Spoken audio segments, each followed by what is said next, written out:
Djokovic's quasi win here in Australia, we're not quite sure how that's actually going to turn out, may end up being further clout for certain conspiracy believers. I feel like it can only embolden people with these alternative, knowledge claims about the world and how it functions, sort of validating, giving them clout about their perception, and perhaps even politically giving them the false sense that they too can skirt sovereign law and enter certain states without the required documents. I think globally, culturally, there's the people rooting for him are obviously, people who are really interested in tennis, maybe the Serbian national population, but also, people who would align with his particular set of ideas, right? There's this growing movement of esoteric or new age conspiracy theorists out there, yeah, and increasingly they're aligning themselves with alt-right and far-right groupings because they share certain skepticism about government powers and how far governments can actually control their populations.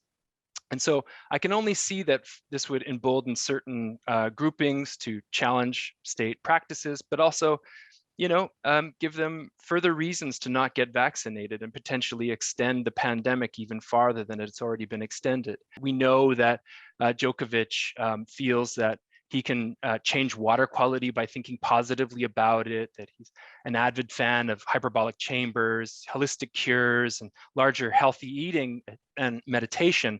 And this is part and parcel of a deep skepticism, not just for government, but for science, for the ways in which we understand the world in the scientific ways. That's all fine and good until it comes to something as serious as a pandemic, when it potentially becomes dangerous to have these alternative explanations about how the world functions. Now, I'm not saying that New Ageism is dangerous necessarily, but I'm just saying that it's very easy, I think, for these two things to slip together, right? Historically, there's precedents for both within populist, but also fascist movements for esoteric believers, occultists, to align these alternative knowledge claims about the world and politics. Again, within his alternative framing of the pandemic, right? He would assume that COVID is either and I don't know exactly what he believes here because he hasn't been clear in the media. That COVID is overblown; it's not as dangerous as people say, right? Or B, it is, and it's some kind of concerted effort, geopolitical effort to control people, right? Or C, that the vaccination is, right? That it's connected in some way to Bill Gates or 5G technology or something like that. All of these are making assumptions about errant data, yeah, about data they assume is missing in the media, and they're trying to fill it in. They're often simplified understandings of geopolitical content. We live in a very confusing and complex world, right? The media helps with this in some ways.